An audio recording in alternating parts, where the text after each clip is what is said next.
Hello everyone, welcome back to this machine learning playlist. I hope आप लोग सभी लोग अच्छे होंगे। सो अभी तक हमने डिस्कस किया है कि मशीन लर्निंग होता है क्या है, और मशीन लर्निंग फंडामेंटल लेवल पे कैसे काम करता है। हमने अलग अलग केस स्टडीज़ भी हमने डिस्कस किए हैं अभी तक। हमने क्लासिकल मशीन लर्निंग के मॉडल्स की टेक्निक्स को डिस्कस किया है, लाइक लीनियर रिग्रेशन प्रॉपर्टी वाला केस एंड लॉजिस्टिक रिग्रेशन, वो अंडरवेट और ओवरवेट वाला केस, ठीक है। और हमने समझा था कि जो मैं टेक्निक्स और हमने जो ये मैथमेटिक्स समझी थी, ये सारी क्लासिकल मशीन लर्निंग के अंडर आती है। क्लासिकल मशीन लर्निंग के जो ये एल्गोरिदम्स होते हैं, ये अज्यूम करते हैं कि जो हमारा जो डेटा होगा वो किसी लीनियर पैटर्न को फॉलो करेगा।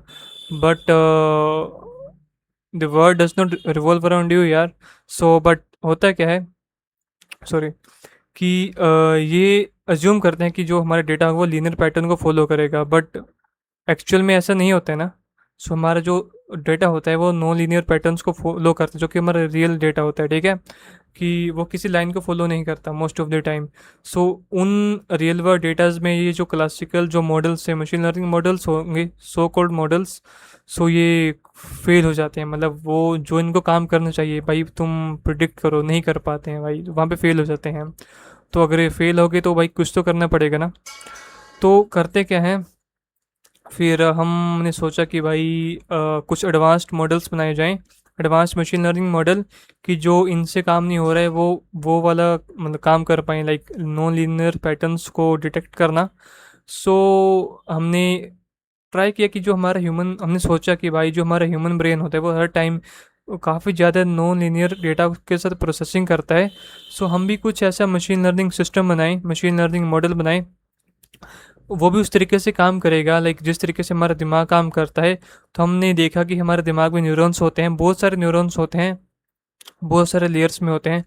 उनमें प्रोसेसिंग होता है, तो वो होता रहता है, काफ़ी डीप प्रोसेसिंग होता है। तो हमने सोचा कि भाई इट्स अ गुड आइडिया। हमने वैसे काफ़ी न्यूरॉन्स लिए, उनका यूज़ करके हमने आर्टिफिशियल न्यूरल नेटवर्क बना दिया, जो कि हमने कल डिस्कस किया था। आई होप आपने वो वीडियो देखी होगी और आपको पसंद आई होगी, कि आपको कुछ ना कुछ हिट लगा हो, मतलब हिट आया होगा कि भाई हाँ, कि हमारा हम ऐसे भी सोच सकते हैं, ऐसा भी बना सकते हैं, ठीक है। हमने डिस्कस किया था कि उसमें हिडन लेयर होती है, और हिडन लेयर होती है, इनपुट लेयर होती है, और आउटपुट लेयर होती है, और इनका अपना अपना काम होता है, ठीक है। हमने ये सब डिस्कस कर लिया था। तो एक चीज़ आपने नोटिस की होगी कि हम जब भी इन आज अभी तक जो भी हमने मॉडल्स पढ़े हैं, लाइक मशीन लर्निंग के हो गए, क्लासिकल मशीन लर्निंग के हो गए, ये हमारा डीप लर्निंग या आर्टिफिशियल न्यूरल नेटवर्क का हो गया। ये अज्यूम करते हैं कि भाई हमारे जो खाना है वो हमें थाली में परोस के आए, मतलब कि ये अज्यूम करते हैं कि भाई जो हमारा डेटा हो वो लाइक स्ट्रक्चर्ड फॉर्म में आए, लाइक रोज एंड कॉलम्स के फॉर्म में आए, ठीक है। कि मीन्स हमें कुछ मेहनत ना करनी पड़े, हमें बड़ी ऐसी डेटा आ जाए और हम उसमें प्रोसेसिंग कर रहे, तुम्हें प्रिडिक्शन दे रहे। बट ठीक है, जो टैबलेट डेटा होता है हम उसके लिए तो बढ़िया है। बट जो हमारा रियल वर्ल्ड डेटा होता है, लाइक उसमें सिर्फ टैबलेट डेटा नहीं आता, उसमें टेक्स्ट भी आता है, उसमें इमेजेस भी आते हैं, उसमें वॉइस भी आती है, उसमें बहुत सारे डेटा आता है। बट ये तो स्ट्रक्चर्ड फॉर्म में नहीं होता। तो इनके साथ हम कैसे डील करेंगे? तो हम आज यही, हमारा जो आज का वीडियो है उसका एजेंडा यही है कि हमारे जो मशीन लर्निंग सिस्टम्स होते हैं वो इमेजेस के साथ कैसे डील करते हैं। मान लो कि आप चैट जीपीटी पे जाओ या जेमिनी पे जाओ, आप किसी डॉग या कैट या किसी की भी इमेज लो, आप उसमें डालो, अपलोड करो, और आप उसको प्रॉम्प्ट दो कि भाई ये इमेज किसकी है, ठीक है। वो आपको बता देगा कि डॉग की है या कैट की है या किसी और की है। तो ये मशीन लर्निंग जो, वो भी चैट जीपीटी भी एक मशीन लर्निंग सिस्टम ही है ना। हमने कल डिस्कस किया था कि वो बहुत सारी न्यूरल नेटवर्क्स, बहुत सारे आर्टिफिशियल न्यूरल नेटवर्क्स का कम्बिनेशन है। तो वो कैसे समझ पाया यार, वो ऐसा क्या जादू हो गया कि भाई उसने बता दिया, अपनी इमेज दी और उसने इंस्टेंट बता दिया भाई डॉग है या कैट है। उसके पास तो आंखें भी नहीं है, तो ये कैसे हो गया, ठीक है। तो हम आज यही समझेंगे कि भाई ये जादू कैसे होता है, ठीक है। कि हमारे मशीन लर्निंग सिस्टम इमेजेस को कैसे समझ पाते हैं। नंबर्स को तो हम नंबर्स के बेस पे प्रिडिक्शन कर ली, ये समझ आता है क्योंकि हमने कैलकुलेशंस देखी हैं सारी। बट इमेजेस के बेस पे कैलकुलेशंस कैसी होती है, इमेजेस को कैसे डील करता है, ठीक है। तो मैं आपको एक हिंट दूंगा, ठीक है। हमारा जो इमेजेस वाला पार्ट होता है, लाइक इमेज डिटेक्शन हम उसको बोलते हैं, मशीन लर्निंग सिस्टम में काफ़ी लाइक फेमस टर्म है, लाइक इमेज डिटेक्शन। तो वो दो पार्ट में डिवाइडेड है, ठीक है। पहला पार्ट ये है कि हम जो हमारी गिवन आपने इमेज दी, ठीक है, आप बोलो भाई डिटेक्ट करके बताओ कि ये कैट है या डॉग है, ठीक है, हमारा ये सिस्टम है। तो वो सबसे पहले क्या करेगा, उस इमेज को एक रो में कन्वर्ट कर देगा, ठीक है। उस रो में कुछ 10-12 वैल्यूज होंगे, ठीक है। और उस रो को हम आर्टिफिशियल न्यूरल नेटवर्क को भेजेंगे, और उस रो में काफ़ी कैलकुलेशंस होंगी, और फिर एक प्रिडिक्शन हो जाएगी, हमें पता लग जाएगा कि भाई ये इमेज डॉग की है कैट की है, ठीक है। तो वो दो पार्ट में था, पहले उस इमेज को रो में कन्वर्ट करना, फिर दूसरा पार्ट उस रो का आर्टिफिशियल न्यूरल नेटवर्क में जाना, वहाँ कंप्यूटेशंस होना और प्रिडिक्शन हो जाना, ठीक है। तो जो सेकंड पार्ट था कि आर्टिफिशियल न्यूरल नेटवर्क का जो कंप्यूटेशंस जो कैलकुलेशंस थी, वो हमने लास्ट वीडियो में डिस्कस कर ली थी, और आई होप आपको समझ आ गया होगा कि हाँ भाई कैसे सब होता है और कैसे प्रिडिक्शन होता है। तो अब हमारा मेन इंपॉर्टेंट काम ये है, ये समझना कि भाई जो इमेज है उसको सुर्गो में कैसे कन्वर्ट हुआ, ये जादू कैसे हो गया, ठीक है। Like we want to know like how does this thing work in the backend system. Sorry. So आज हम वही समझेंगे, आज वही हमारा एजेंडा है। So let's go to our this thing. या sorry. Okay. So I hope आप मेरी स्क्रीन देख पा रहे हैं। सो ये हमारा आर्टिफिशियल न्यूरल नेटवर्क है जो हमने कल डिस्कस किया था, ठीक है। इनपुट लेयर, हिडन लेयर, जो हमारा पार्ट 2 के अंडर आता है। हिडन लेयर्स हम अपने हिसाब से लगा सकते हैं, इनपुट लेयर हमें डेटा, इनपुट और आउटपुट लेयर हमें डेटा के अकॉर्डिंग लगानी होती है, हमने कल डिस्कस किया था। और हमारा जो आर्टिफिशियल न्यूरल नेटवर्क है, ये चीज़, ये लाइक ये एक्सपेक्ट करता है, नॉट अज्यूम, एक्सपेक्ट करता है कि जो हमारा डेटा है वो इस फॉर्मेट में आए, कि भाई मेरे को इसी फॉर्मेट में चाहिए, कि मेरे को रोज़ का डेटा दो। मेरे को तुम इमेज दोगे तो मेरे को समझ नहीं आएगा, मेरे को टेक्स्ट दोगे मेरे को समझ नहीं आएगा, मेरे को इसी फॉर्मेट में दो। तो हम बोलेंगे ठीक है भाई, कोई हम इमेज लेंगे, हम कुछ स्टेप्स फॉलो करेंगे, उसको इसमें कन्वर्ट कर देंगे, ठीक है। अभी के लिए ऐसा अज्यूम कर सकते हो कि ये हर एक रो हर एक इमेज को रिप्रेजेंट करती है, ठीक है। हमने 10 रोज ली हैं या 20 रोज ली हैं ट्रेनिंग के लिए, हमने रो सॉरी हमने 10 इमेजेस ली हैं ट्रेनिंग के लिए, हम 10 इमेजेस को रोज में कन्वर्ट कर दिया, ठीक है। ये पहली इमेज है, ये दूसरी इमेज है, तीसरी इमेज है, चौथी इमेज है, ऐसे, ठीक है। तो हम कैसे कन्वर्ट करेंगे कि भाई किसी भी इमेज को, तो हमारा ये काम है कि हमें एक इमेज को एक इस पर्टिकुलर फॉर्मेट में, यानी इस पर्टिकुलर रो में कन्वर्ट करना है, और सच डैट ऐसे इस रो में कन्वर्ट करना है कि ये सारी रो के अंदर वो पूरी इंफॉर्मेशन हो उस इमेज की, इस तरीके से। मतलब चीज़ें सिंपल नहीं होने वाली, थोड़ी कॉम्प्लेक्स होंगी। तो but we will try to understand कि हाँ भाई कैसे होता है इन अ वेरी सिंपल वे। सो उससे पहले हमारा टास्क ये है कि हमें इमेज को एक रो में कन्वर्ट करना है, ठीक है। और सच डेट उस रो में उस इमेज की सारी इंफॉर्मेशन हो, और सारी इमेज की इंफॉर्मेशन हो, और फिर वो उसको न्यूरल नेटवर्क को भेजे और वो प्रोसेसिंग हो, ठीक है। ये हमारा काम है। तो सबसे पहले आप ये समझो कि इमेज होती क्या है हमारे। मैं आपसे पूछूंगा कि भाई इमेज क्या होती है, आप बोलोगे कि भाई इमेज एक फ़ोटो होती है, ठीक है, जैसे डॉग, कैट, बंदा, कोई कुछ भी हो, ठीक है, एक फ़ोटो होती है। ये हम एक इमेज को एक फ़ोटो की तरह लेते हैं, ठीक है। बट एक कंप्यूटर, ये एक मशीन के लिए इमेज क्या होती है, एक मशीन के लिए जो इमेज होती है वो कुछ नहीं, it's a group of pixels such that हर एक पिक्सल की एक वैल्यू होती है। मतलब हम जो अभी अभी के लिए हम ब्लैक एंड वाइट इमेजेस को लेंगे, ठीक है। बट इन रियलिटी हमारे पास कलर्ड इमेजेस होती हैं। हम क्या करते हैं कि किसी कोई भी, जैसे हमने किसी कैट की इमेज ले ली है, वो कलर्ड इमेज आएगी, हमने हमारे कैमरा से, लाइक डीएसएलआर से या अपने मोबाइल से, ठीक है, वो एक कलर्ड इमेज आएगी। हम उस कलर्ड इमेज को ब्लैक एंड वाइट इमेज में कन्वर्ट करेंगे, ठीक है। फिर उस ब्लैक एंड वाइट जो इमेज होगी वो हमारे लिए तो एक फ़ोटो होगी, बट कंप्यूटर के लिए वो एक ग्रुप ऑफ पिक्सल्स होगा, सच डेट हर एक पिक्सल कोई ना कोई वैल्यू को रिप्रेजेंट करता है, ठीक है। ये सारे पिक्सल्स हैं, ठीक है, ये सारे पिक्सल्स हैं जो कुछ ना कुछ वैल्यू रिप्रेजेंट करते हैं, ठीक है। ओके। सो मतलब जो वैल्यू होगी वो 0 से लेकर 255 तक होगी, ठीक है। अगर किसी पिक्सल की वैल्यू 255 है, मतलब वो पिक्सल बहुत ज़्यादा ब्राइट होगा, ठीक है, ऐसा। अगर किसी पिक्सल की वैल्यू 0 है तो वो पिक्सल बहुत ज़्यादा डार्क होगा, मतलब ऐसा, ठीक है। अगर उसके बीच में है लाइक 120 125, मतलब वो बीच का होगा, लाइक ऐसा आप मान सकते हो, ना बहुत ज़्यादा वाइट ना बहुत ज़्यादा डार्क। ओके, सो अगर किसी की वैल्यू, किसी पिक्सल की वैल्यू 10 है, मतलब बहुत ज़्यादा डार्क होगा, बहुत कम ब्राइट होगा, ऐसा मान सकते हो आप, ठीक है। और किसी पिक्सल की वैल्यू 250 है, मतलब वो पिक्सल बहुत ज़्यादा ब्राइट होकर बहुत कम डार्क होगा, आप ऐसा मान सकते हो। मतलब अगर वैल्यू बहुत कम है किसी पिक्सल की, तो उस पॉइंट पे वो पिक्सल बहुत ज़्यादा डार्क होगा। अगर पिक्सल की वैल्यू बहुत ज़्यादा है, मतलब 255 के आसपास, तो मतलब वो पिक्सल बहुत ब्राइट होगा। और ऐसे ही हमारे काफ़ी इमेजेस को हम काफ़ी पिक्सल्स में तोड़ते हैं, और इन पिक्सल्स की अलग अलग वैल्यूज़ होती हैं, और वो सारी परमुटेशन कॉम्बिनेशंस एक इमेज फॉर्म होती है किसी ह्यूमन की, किसी इंडिविजुअल की, ठीक है। आप कोई वैल्यू चेंज कर दोगे तो वो इमेज भी चेंज हो जाएगी, बिकॉज उसका पैटर्न चेंज हो गया। तो आप यहाँ इस तरीके से वो पिक्सल्स की वैल्यू होती हैं। फिर हम क्या करते हैं, इन इन वैल्यूज़ को ऐसे लिख लेते हैं, ठीक है, कि मैट्रिक्स के रूप में। सो मैट्रिक्स क्या होती है, just a group of numbers होता है, लाइक नंबर्स का कलेक्शन होता है, ठीक है। सो ये मैट्रिक्स, इट्स नॉट अ, इसमें जो नंबर्स है वो रैंडम नंबर्स नहीं है, लाइक वो एक इन्फॉर्मेशन अपने में स्टोर करते हैं। लाइक किसी भी पॉइंट पे अगर मान लो काफ़ी हाई वैल्यू है, तो मतलब वो पॉइंट काफ़ी ज़्यादा है ब्राइट है। किसी पॉइंट में काफ़ी कम वैल्यू है, लाइक 0, तो मतलब बहुत ज़्यादा डार्क है।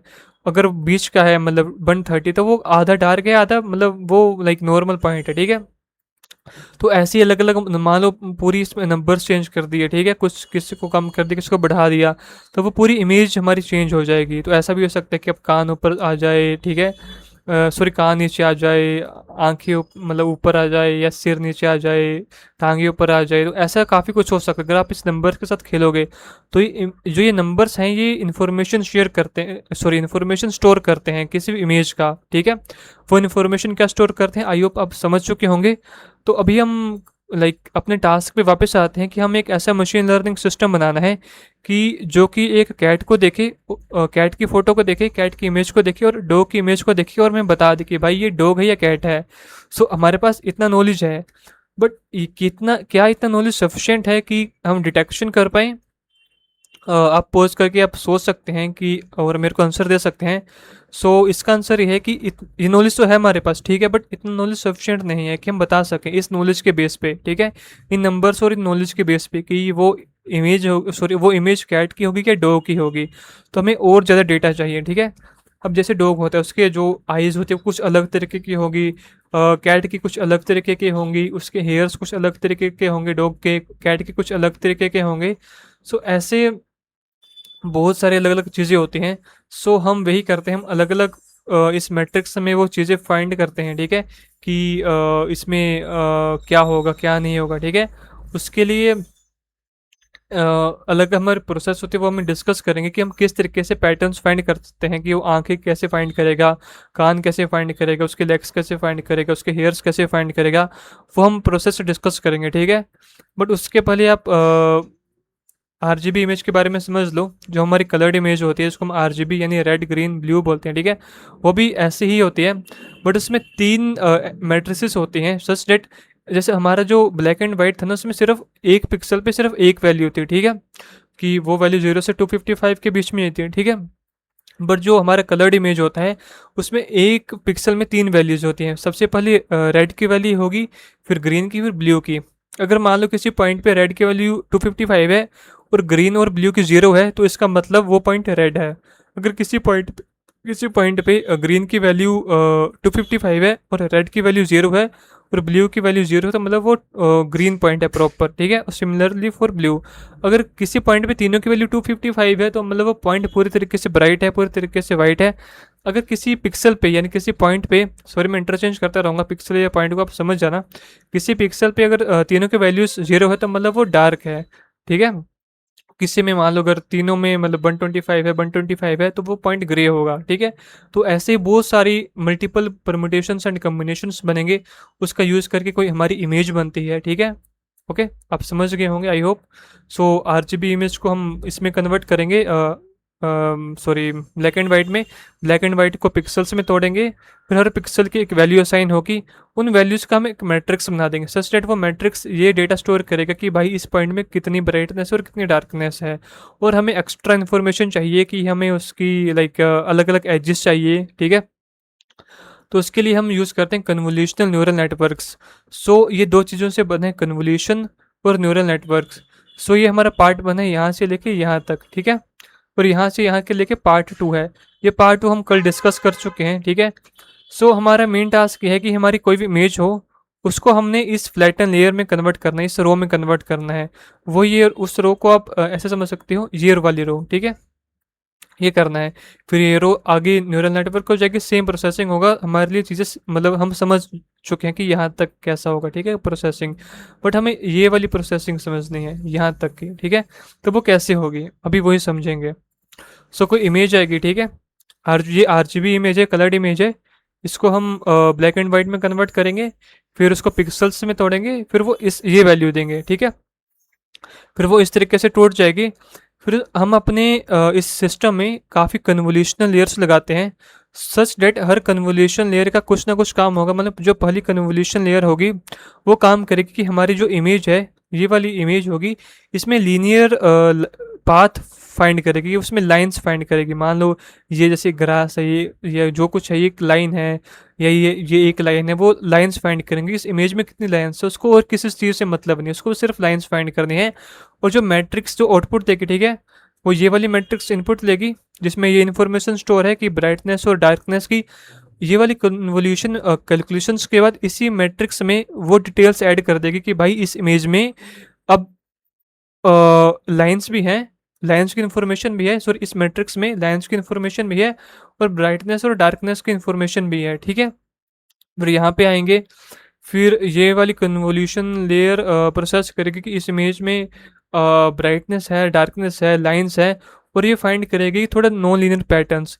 जैसे इसने तो लाइंस फाइंड कर ली इस लेयर ने, ये ट्राई करेगी कि थोड़ा सर्कल हो गया या थोड़ा स्फेरिकल हो गया, ये पैटर्न्स फाइंड करने का। उसके थ्रू हम आइज़ फाइंड कर सकते हैं, नोज़ फाइंड कर सकते हैं कि यहाँ पे इसका नोज़ है, यहाँ पे इसकी आइज़ है। तो वैसे अलग अलग हम पैटर्न्स फाइंड कर सकते हैं, ठीक है।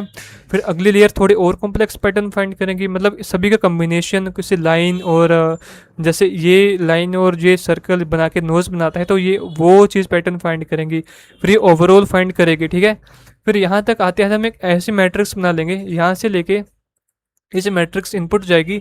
ये मैट्रिक्स ऐसी मैट्रिक्स बन जाएगी, इसमें हमारे पास सब डिटेल्स है कि इसमें कितनी ब्राइटनेस है, कितनी डार्कनेस है पॉइंट पे, और उसमें कितनी लाइंस है, कितने नोज़ हैं, कितने सॉरी नोज़ किस टाइप का है, कितने हेयर्स हैं, इसमें सारी इन्फॉर्मेशन होगी इस मैट्रिक्स में।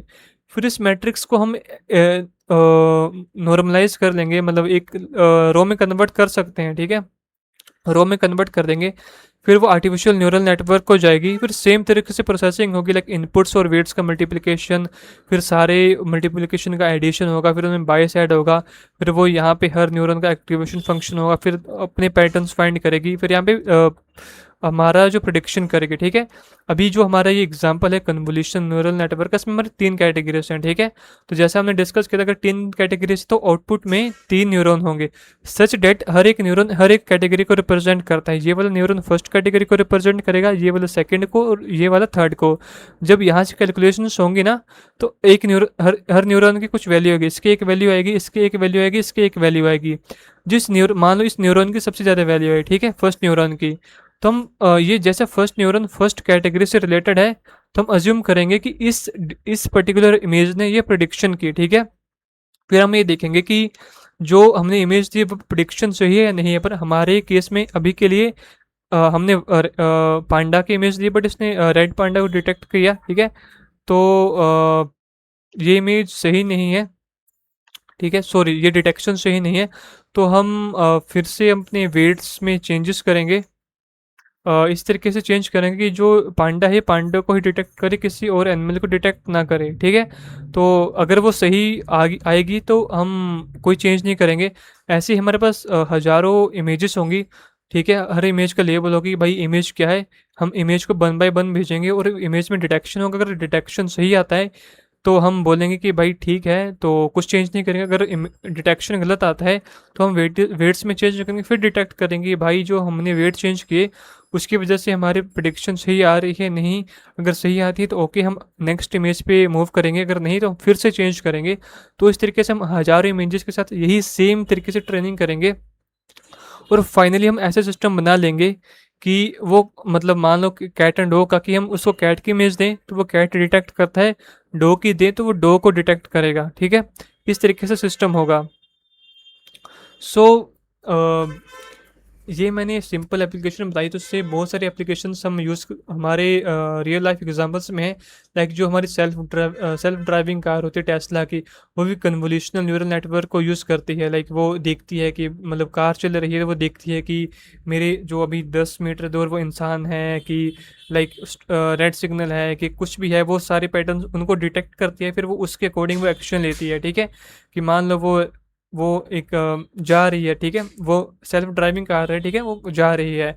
अब उसके पास आंखें तो है नहीं, उसके पास यही कन्वोल्यूशनल न्यूरल नेटवर्क उसकी आंखों का काम करता है, ठीक है। उसने सिग्नल को देखा, उसने, ठीक है। अब सिग्नल में 3 लाइट होती हैं, ठीक है, वो डिटेक्ट करेगा कि कौन सी लाइट है वो। फिर वो उसके पास यहीं से ऐसे जाएगी, फिर वो बोलेगी कि भैया रेड लाइट है। तो वो इस तरीके से प्रोग्राम होगा कि अगर यहाँ पे रेड लाइट आई तो आप रुक जाओ, ठीक है। अगर मान लो कोई इंसान आगे चल रहा है, ठीक है, तो आप वो डिटेक्ट करेगा, आपको बताएगा कि भाई यहाँ पे इंसान है, यहाँ पे प्रिडिक्शन होगा।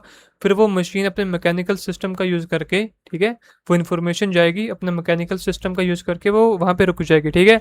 अगर अपना ग्रीन आ जाएगा तो वो चली जाएगी, तो सेम तरीके से वो काम करेगी, ठीक है।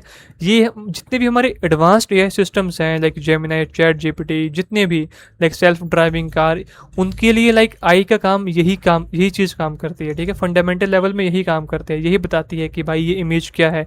और उसके पास खुद की आंखें नहीं होती, हमारे मशीन लर्निंग सिस्टम के पास यही जो आर्किटेक्चर है, यही सिस्टम उसकी आंखों का काम करता है। तो और बहुत ज़्यादा एग्जांपल हैं, मतलब हमारे इमेज डिटेक्शन के।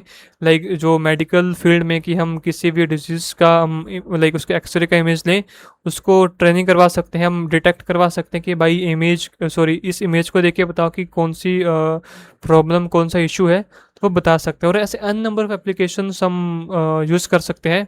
सो मेडिकल फील्ड में, फाइनेंस में बहुत ज़्यादा यूज़ होता है। लाइक इंजीनियरिंग में, like self driving car, space technology में काफ़ी ज़्यादा यूज़ होता है। और आई होप आपको फंडामेंटल लेवल तक समझ आ गया होगा कि भाई ये चीज़ें काम कैसे करते हैं। सो आई होप आपको ये सब समझ आया होगा, एंड आपने रिलेट किया होगा कुछ ना कुछ जो हमने पहले सीखा था। और जस्ट ये मशीन लर्निंग ही है कि हमारी, मान लो ये हमने इमेज दी, यहाँ पे गलत आई, तो हम इन्हीं वेट्स को चेंज करेंगे कि ये वाली इमेज इसके ये प्रिडिक्ट करे, ठीक है। ये सही, इसी इमेज को साथ में यही प्रिडिक्शन होगी, एक्चुअल वैल्यू और प्रिडिक्टेड वैल्यू सेम हो, ठीक है, एक्चुअल इमेज और प्रिडिक्टेड इमेज सेम हो। तो इस तरीके से हम करते रहते हैं। जब हमारा बेस्ट मॉडल आ जाता है तो हम उसका यूज़ करके हम प्रिडिक्शन कर सकते हैं। So this is how our machine understand images, and I hope आपको समझ आया होगा। So thanks for watching, have a nice